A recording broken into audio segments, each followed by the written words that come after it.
Ef að ég ætla að fara að segja ykkur sögu eigina mína, þá ég að fara að segja ykkur sögu af fjölskyldum. En að því að við erum ókunnug,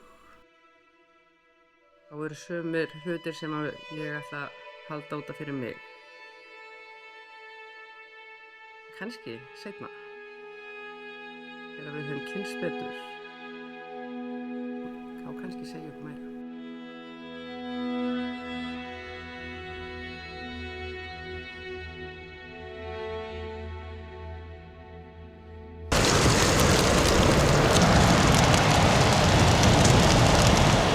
Ég nú ekki kirkjuleiki maður, en samt tók þetta óalega mikið á mann. Þetta var bara ömurlegt að standa þarna í þessu nöturlega veðri á nótt og horfa á þetta.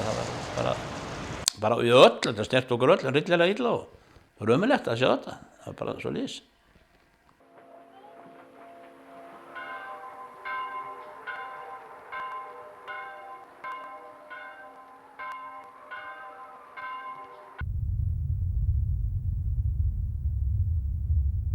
Vetur í Grímsey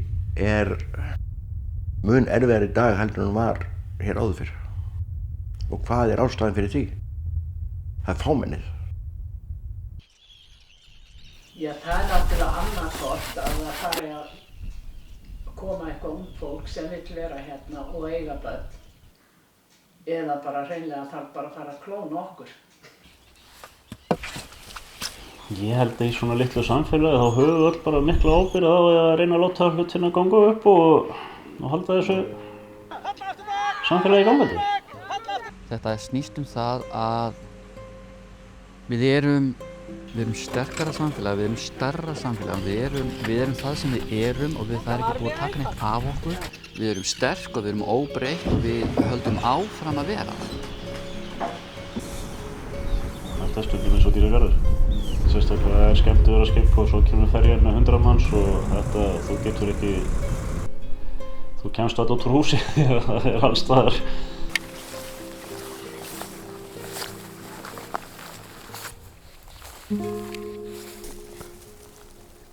Hvað langt í þessar stjörnur? Já, það svo skrítið þegar maður á jörðinni. Það stjörnur rosalega bonsulitlar. Svo þegar maður fer upp í geiminn, þá risastórt. Já.